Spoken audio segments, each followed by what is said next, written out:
Assalamualaikum warahmatullahi wabarakatuh.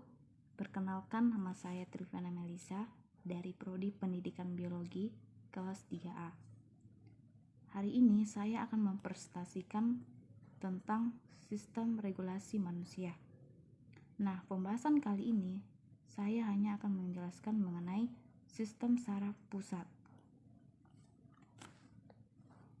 Sistem saraf pusat memiliki fungsi untuk mengatur dan mengendalikan sistem koordinasi. Ini tersusun atas otak dan sumsum tulang belakang.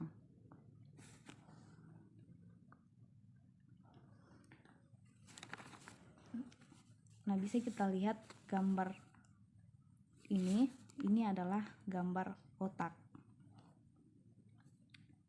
Langsung saja kita masuk kepada bagian-bagian otak.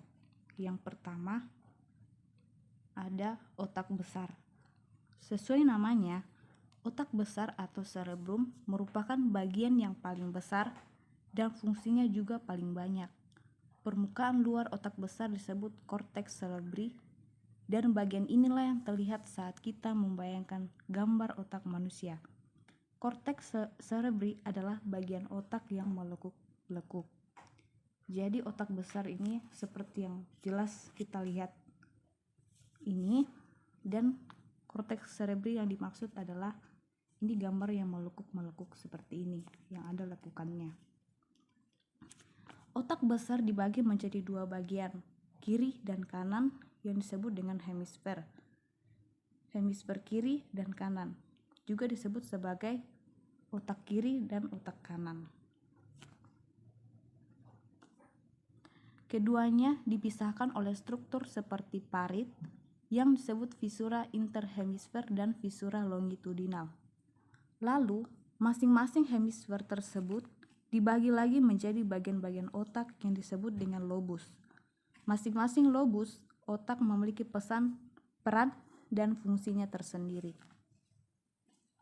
Yang pertama adalah lobus frontal. Ini yang dimaksud dengan lobus frontal. Bagian ini.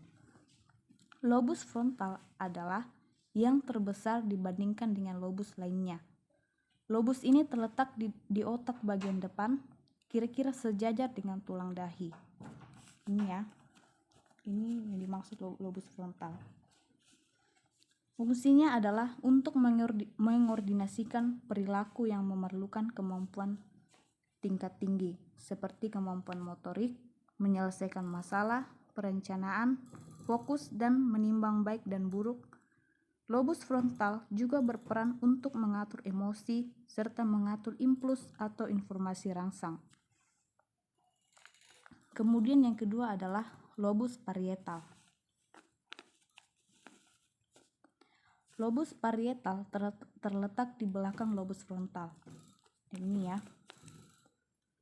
Bagian ini berperan dalam kemampuan mengatur sensasi tubuh, tulisan tangan, posisi tidur, dan menerjemahkan informasi yang dikirimkan oleh bagian otak lain. Kemudian ada lobus temporal. Ini. Lobus temporal terletak di sisi sebelah kiri dan kanan otak, dekat telinga. Bagian otak ini berfungsi untuk mengendalikan kemampuan daya ingat visual, misalnya mengingat wajah seseorang, daya ingat verbal atau mengerti bahasa tertentu, pendengaran, dan menginterpretasikan emosi dan reaksi orang lain. Kemudian yang terakhir ada lobus oksipital. Ini. Lobus oksipital terletak di bagian belakang otak. Bagian ini berperan besar dalam kemampuan seseorang untuk bisa membaca dan mengenali literasi serta aspek penglihatan lainnya. Kemudian kita masuk ke dalam bagian yang kedua, yaitu otak kecil. Otak kecil atau cerebellum terletak di belakang, tepatnya di bawah lobus oksipital. Jadi ini adalah otak kecil atau cerebellum. Bagian otak ini berperan penting dalam kemampuan motorik halus, seperti koordinasi tangan dan kaki. Otak kecil juga berperan dalam keseimbangan tubuh, postur, dan pemerataan fungsi otak kiri dan kanan atau equilibrium. Kemudian bagian selanjutnya adalah batang otak. Ini. Batang otak adalah bagian otak yang terletak di depan otak kecil dan menyambung ke susunan saraf tulang belakang. Batang otak kemudian dibagi lagi menjadi otak tengah, yaitu berfungsi untuk mengatur pergerakan mata, memproses informasi visual dan suara yang diterima oleh otak. Kemudian ada pons valori, merupakan bagian terbesar dari batang otak. Yang ini yang dimaksud dengan pons bagian ini. Terletak di bawah otak tengah, pons merupakan kumpulan dari saraf-saraf yang menghubungkan berbagai bagian otak.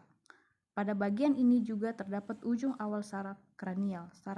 Saraf kranial adalah saraf yang berperan dalam pergerakan wajah dan mengantarkan informasi sensorik ke otak. Kemudian ada medula oblongata.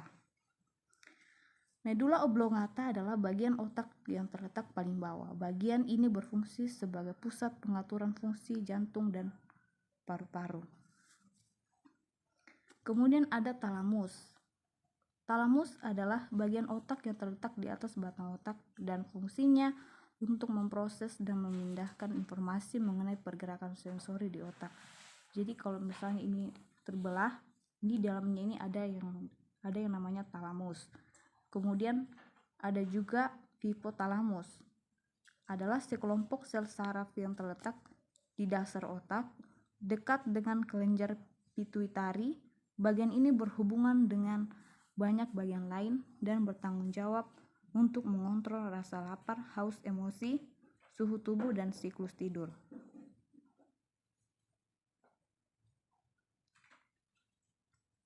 Ya, demikian presentasi saya hari ini. Kurang dan lebihnya mohon dimaafkan. Wassalamualaikum warahmatullahi wabarakatuh.